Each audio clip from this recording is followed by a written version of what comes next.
Kabi-kabila man ang issue sa kanya, wala rin naman tigil ang paghataw niya sa mga projects and endorsements. Kamakailan nga ay naabutan natin siya sa kanyang preparation and pictorial for Jing Moni Salon. Ann Curtis, anong ganap?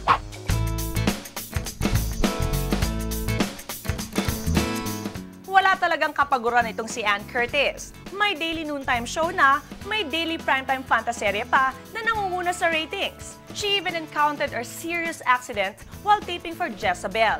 Pero heto, at tuloy-tuloy pa din ang pagtatrabaho ng ating Diyosa. Kasali si Ann sa mga celebrity endorsers ng Jing Moni Salon. At syempre, dapat special din ang pictorial na ginanap para sa reyna ng primetime.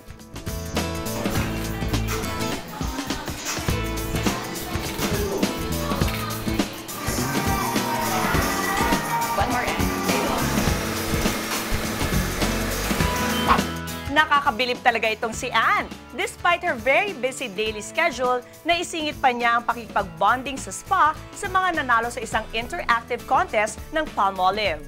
Parang hitting two birds with one stone ang ganap nitong si Ann. Dahil nakapag-bonding na siya sa kanyang mga tagahanga, nakapag-relax pa siya during her spa treatment. Sumali po ako February. Tapos nung tinawagan po nila ako, last week po, sabi ko, ha, sumali ba ako? Parang hindi ko na maalala.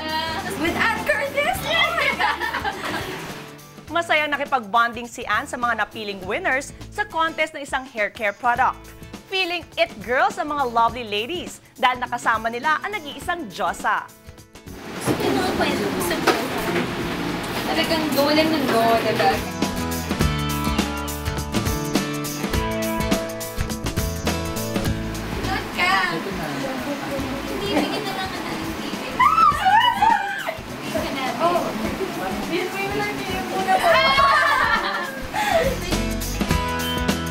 Ann truly possesses one of the most beautiful faces in showbiz today.